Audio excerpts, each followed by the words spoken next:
വടകരയിലെ LDF സ്ഥാനാർത്ഥി KK ശൈലജയ്ക്കെതിരായ cyber അധിക്ഷേപ പരാതിയിൽ വീണ്ടും കേസ്.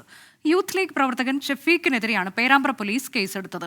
അഭിജിത്ത് മുഴക്കുന്ന വിവരങ്ങളുമായി. അഭിജിത്ത്, ഇതിനു മുൻപും ലീഗ് പ്രവർത്തകനെതിരെ നടപടി ഉണ്ടായിട്ടുണ്ട്. ഇപ്പോൾ മറ്റൊരു യൂത്ത് ലീഗ് പ്രവർത്തകനെതിരെ കൂടി നടപടി ഉണ്ടായിരിക്കുന്നു എന്നാണ്.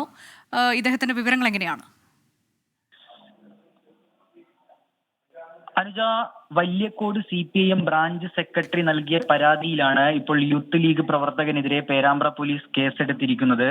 ഫേസ്ബുക്കിലൂടെ വടകരയിലെ LDF സ്ഥാനാർത്ഥി KK ശൈലജയ്ക്കെതിരെ അശ്ലീലം നിറഞ്ഞ കമന്റുകൾ ഇട്ടു എന്നുള്ളതാണ് ഇയാൾക്കെതിരെയുള്ള പരാതി. ഇത് പ്രകാരമാണ് നിലവിൽ ഷഫീഖ് വല്യക്കോട് എന്നയാൾക്കെതിരെ പോലീസ് കേസെടുത്തിരിക്കുന്നത്. ഇയാള് ഒരു പ്രാദേശിക യൂത്ത് ലീഗ് പ്രവർത്തകനാണ്. നിലവിൽ IPC 153 ഉൾപ്പെടെയുള്ള വകുപ്പുകൾ ചേർത്താണ് കേസ്. അതായത് കലാപാഹ്വാനം, സ്ത്രീകളെ അധിക്ഷേപിക്കൽ എന്നീ വകുപ്പുകൾ ചേർത്താണ് ഇപ്പോൾ കേസെടുത്തിരിക്കുന്നത്. നിധിൻ രാജ് എന്നയാൾ ഈ KK ശൈലജയ്ക്ക് അനുകൂലമായി ഒരു ഫേസ്ബുക്ക് പോസ്റ്റ് ഇട്ടിരുന്നു. ഇതിന്റെ താഴെയാണ് ഇയാൾ ഈ ഇത്തരത്തിൽ അശ്ലീലം നിറഞ്ഞ കമന്റുകൾ പോസ്റ്റ് ചെയ്തത്.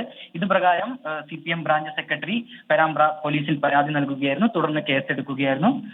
ഏതാണ്ട് 8ഓളം കേസുകൾ നിലവിൽ ഇതുമായി ബന്ധപ്പെട്ട്, അതായത് ഈ സൈബർ അധിക്ഷേപവുമായി ബന്ധപ്പെട്ട് വടകര, കോഴിക്കോട് ഈ മേഖലകളിലായി രജിസ്റ്റർ ചെയ്തിട്ടുണ്ട്. അനുജ, KK ശൈലജയ്ക്കെതിരായ സൈബർ അധിക്ഷേപ പരാതിയിലാണ് യൂത്ത് ലീഗ് പ്രവർത്തകൻ ഷഫീഖിനെതിരെ പേരാമ്പ്ര പോലീസ് കേസെടുത്തത്. ഇതിനോടകം തന്നെ 8 കേസുകൾ രജിസ്റ്റർ ചെയ്തിട്ടുണ്ട്.